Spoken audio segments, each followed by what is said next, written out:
يا محسن هات العلبة الخضراء اللي عليها الست بتزغرط وعاملة كده في نفس الوقت. هل نعاني من نقص الدواء في مصر الآن؟ المهم الصحة بقت في النازل. الله. تأثر قطاع الدواء في مصر بالأزمة الاقتصادية التي عانت منها مصر على مدار الشهور الماضية. كان في شكوى من اختفاء بعض الأدوية. لا تاني خير. هو مش خير، هو السيسي. كان نتكلم في حاجة بتمس مريض. ده ربنا خلقني طبيب أوصف. يلا يا علي.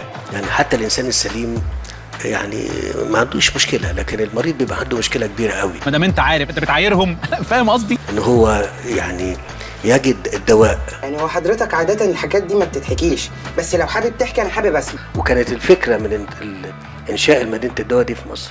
انا عملت دراسة بالجدوى. ايه؟ تمام. الناس كتير يقول لك ايه؟ ده محمد اتفضل.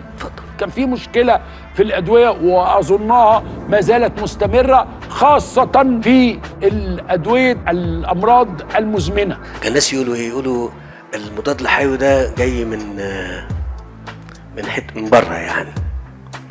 ازعل قوي انا يعني. طبيب أوصف الحالة. ده اللي انا اتعلمته من ال3 سنين بتوع كلية الطب. يا سيدي هو شاطر خلاص في 3 سنين يحسب عليه.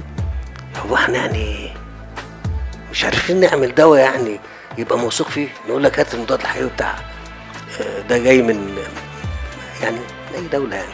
لا كل ما ده يحصل احنا بنفهم انه تمهيد لزياده اسعار الادويه. مش محتاجه حاجه يعني. لا الماده الفعاله اللي موجوده في الادويه دي اللي هتطلع من هنا، انا بتكلم على المدينه ديت اللي انا مسؤول عنها دلوقتي. فندم موضوع زياده الاسعار اللي حضرتك اتكلمت فيها فهو هيحصل. مش محتاجه حاجه يعني. انها لا، الحاجه اللي هتطلع هنا كفاءتها وجدارتها مش 99.9. في 1% ملودهم. قلت ده لعبتي. هجيبك بلبوس يلا. لا 100%. يعني انت المنتج بتاعك بيقضي على 100%؟ لا الله، انا ما قلتش كده يا عم، انا بقول لك بيقضي على 1% اللي ملودهم بس. التكلفة المالية اللي اتعملت بيها المصانع دي تكلفة مالية ضخمة جدا، تتجاوز كتير وهنشوف. مش عارف أعالج. احنا بنتكلم على مليارات كتير. مش عارف أشغل. مش خطوط جاية، لا. وانا بتكلم بمنتهى الصراحة. لا انت مش عشان عندك جراموفون وكام بلي هتعمل عليها دكتور نفساني. هو الأدوية الرئيسية والاستراتيجية والهامة موجودة، وموجود مخزون لا يقل عن 3 شهور ل6 شهور. الناس وصلت لمرحلة انها بتقول طب غلوها بس تبقى موجودة. وماله، واحنا كمان بنقول كده، بنقول غلوها بس تبقى موجودة. صباح الفل.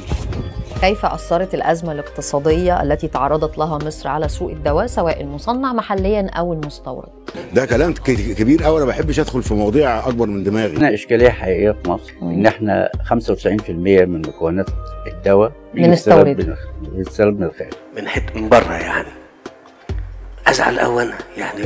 هو انت عايز تتفه من المشروع وخلاص؟ لا يا عم، هو ال1% ده ملوده الحقيقه. انا بصنع، عندي مصانع، عندي تصنيع عندك. يعني معدل النمو الاقتصادي بتاعنا مش مكافئ، مش بيساوي معدل النمو الاقتصادي بتاعنا. ده كلام الناس العاقلين. طب نفس المادة الفعالة ديت موجودة في الدواء المصري اللي هو أرخص كثيرا ويدي نفس النتيجة. شفت ناس كتير بتقول لي أنا حتى ما كنتش لاقي البديل. ما هو ده الواقع. طب وأنا هجيبهم منين؟ مش أنا. مصر هتجيبهم منين؟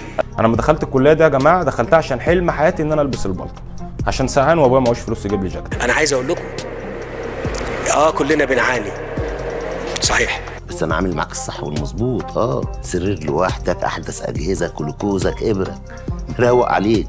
بس المعاناه دي لابد ان احنا ناخد الدواء المر ده عشان يبقى فيه يوم وغد افضل من اللي احنا موجودين فيه. يعني وقف الحال ده بسببك انت؟ ده انا مش هسيبك. 5 بالحب. انت حضرتك دكتور ولا ايه؟ ايوه يا دكتور، في ايه؟